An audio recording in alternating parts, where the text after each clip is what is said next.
Egy slusz kérdésem, vagy legyen nagyon röviden, egy igen vagy nemmel. Ön szerint teljes mértékben kizárható az, hogy nem egy mesterséges vírussal állunk szemben? Hát ez... 1% alatti valószínűség. Köszönöm szépen. Jó, nagyon szépen köszönjük a tanár úrnak, hogy itt volt nálunk. Maga hajléktalan-e? Ha az vagyok... Hajléktalan életformát folytat-e? De ez nem az vagyok-e, vagy nem az vagyok. Tehát az a kérdésem, hogy ön hajléktalan-e. Értem. Honnan lehet tudni, hogy valaki hajléktalan-e? Ezt nem én fogom tudni megállapítani. Akkor kicsoda? Hát nem tudom, én kérdezem magától. Hát Értem. van bejelentett vakcina? Hát azt nyilván tudják, hogy van. Rendben, ott él az úgy. Ez egy érdekes kérdés, erre nekem válaszolnom kell? Nem, fontos. Igazából. Akkor talán nem válaszolnék erre a kérdésre. Rendben, viszont egy olyan kérdésre válaszoljon most nekem. Igen. Önnek van egészségügyi ellátásra szüksége? Nincs. Rendben, nem, csak azért kérdezem, hogy nem ilyen ok miatt túlzsa azt, hogy... Nem. Rendben, akkor viszont az urat ellenőriztük, Igen. mivel ön semmilyen szabálysértési bűncselekményben követett el, és nem átolódás alatt végeztük az intézkedéssel. Rendben van. Azt önnek közlöm, hogy panasszal élhet az intézkedéssel. Értem, nem fogok. Rendben, köszönöm. De hogyha mégis, akkor 8 hónapig még panasszal élhet. Nem. Ezt szerettem volna hallani, hogy semmilyen szabálysértést nem követtem el. Így igaz. Jól van. Valamit esetleg tájékoztathatok még valami? Nem, köszönöm, azt hiszem, hogy mindent tudok. Van-e szüksége? Nem, ez volt a kursz, hogy semmilyen szabálysértést nem követtem el. Köszönöm szépen. Köszönöm szépen. Köszönöm. Viszlát. Jó, tehát hogy a rendőrség most kimondta, hogy én semmilyen szabálysértést...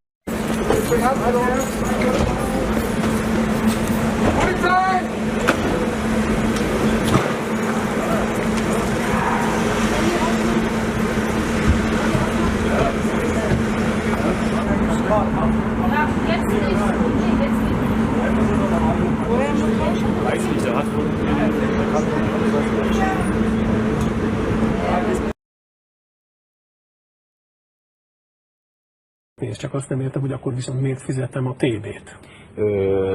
Erre csak azt a cinikus, de tényszerű választ tudom adni, hogy ezt az Orbán kormány megoldotta, a társadalombiztosítás intézményrendszerét az alaptörvényből törölték, nincs ma Magyarországon társadalombiztosítás, megszűnt.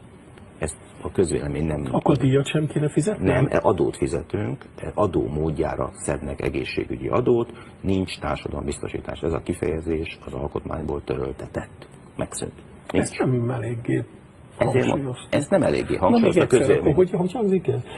Az alkotmányban, ami eddig volt az elmúlt 20 évben hatályban, abban benne volt az a nagyon fontos állítás, hogy az állam kötelessége az egészségügyi ellátás megszervezése és finanszírozása, és ez a társadalombiztosítás útján történik.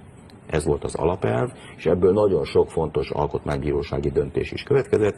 Nevezetesen a lényeg mindig az volt, hogy ha én járulékot fizetek, akkor nekem ezért valami jár. Az ellátás jár.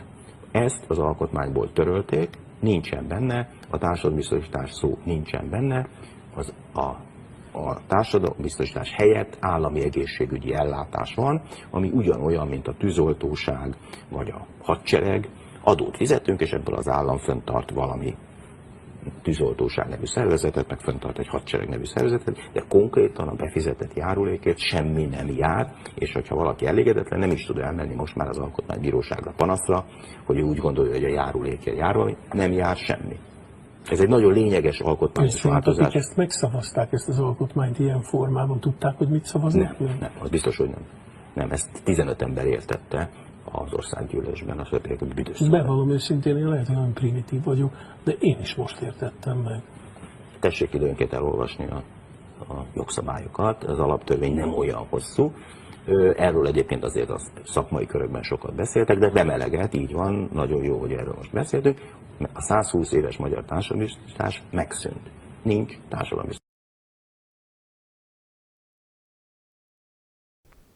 Tehát, ha valakinek még nem egyértelmű, nem eléggé bebizonyított az, hogy bármikor bárkit beolthatnak, ez csak egy rendeletnek a kérdése, az olvassa el az 1997-es évi CLIV, ezek a római számok, 56. paragrafusánál a járványügy. A járványügyi intézkedés célja a fertőző megbetegedések, a járványok megelőzése és leküzdése, valamint az emberi szervezet fertőző betegségekkel szembeni ellenálló képességének a fokozása.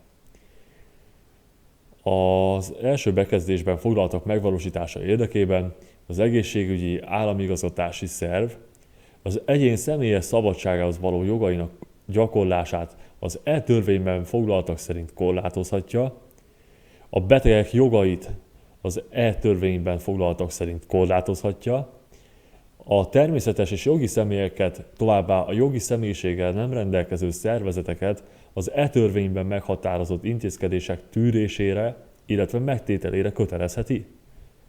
A kötelező járványügyi intézkedés foganosító egészségügyi szolgáltató a betegek jogait az e-törvényben foglaltak szerint korlátozhatja.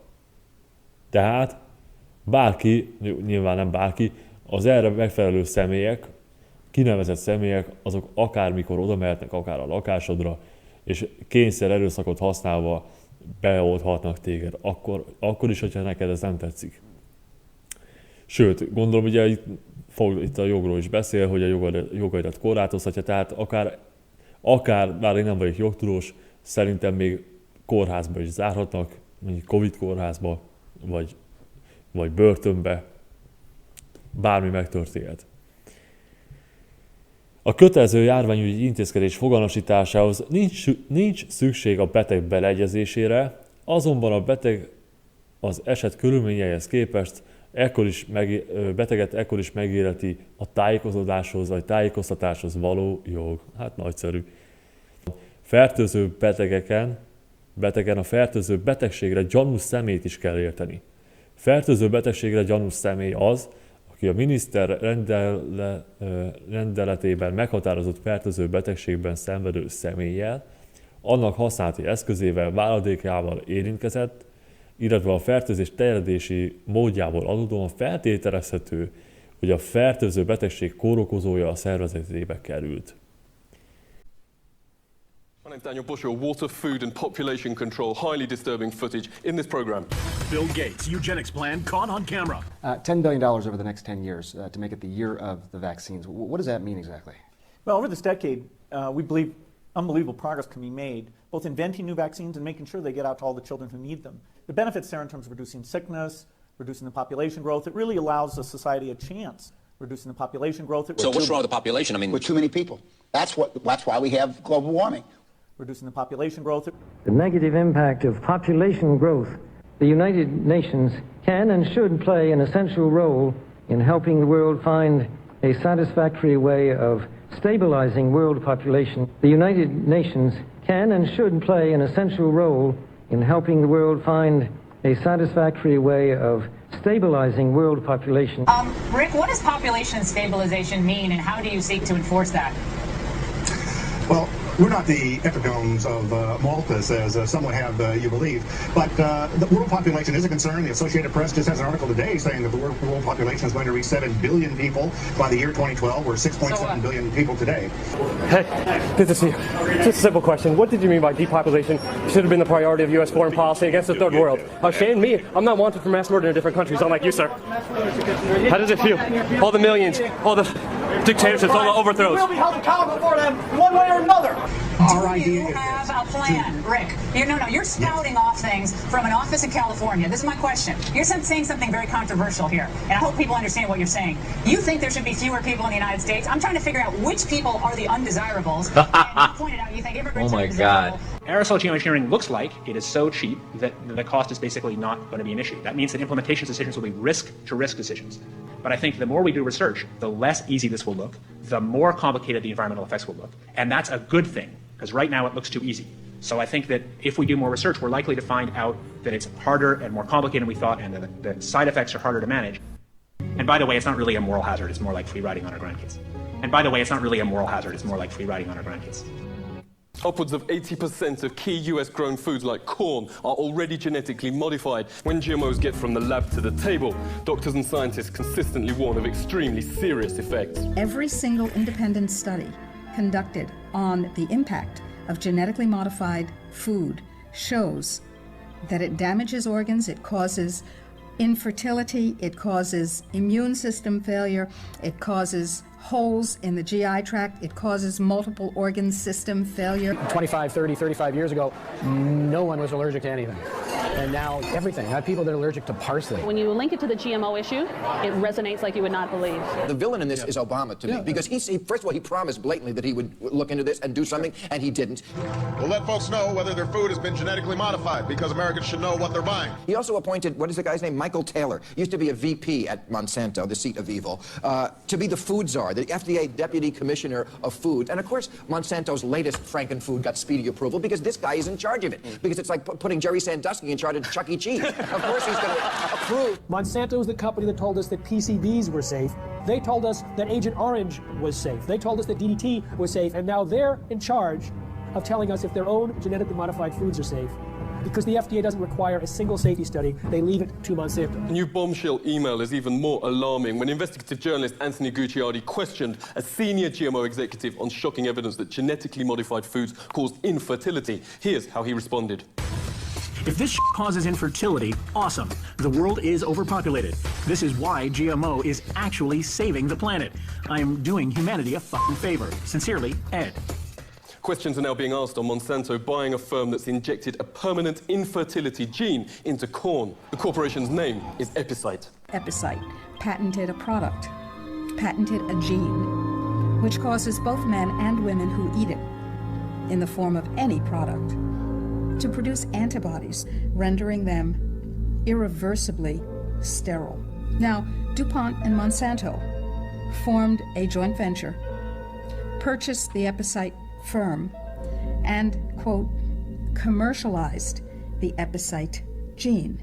Do you want to know if the food that you're eating contains the Epicite gene? The FDA, the Fraud and Death Administration, has made sure that under current laws, it is illegal for you to have that information. On leaving Microsoft, Bill Gates bought $23 million of Monsanto shares. Globally, he now promotes GMOs and a vaccines collection he calls the solution for the world. Gates has been recorded explaining this solution is actually to cut the world's population. Now, the world today has 6.8 billion people. That's headed up to about 9 billion. Now, if we do a really great job, we could lower that by perhaps 10 or 15%. The density in the poor areas is greater than they can grow the food. The benefits there in terms of reducing the population growth. The only vaccines that reduce the population, notes the site Prison Planet, are ones that sterilize people. The BBC says his foundation's funding big sterilization programs such as this one that blasts men's scrotums with ultrasound to damage the sperm. Here Gates actually calls for the so-called death panels to decide whether folks should live or whether, as he puts it, they have no benefit whatsoever. And a lack of willingness to say, you know, is spending $1 million on that last 3 months of life for that patient, would it be better to see which ones actually have no benefit whatsoever? But that's called the death panel, and you're not supposed to have that discussion.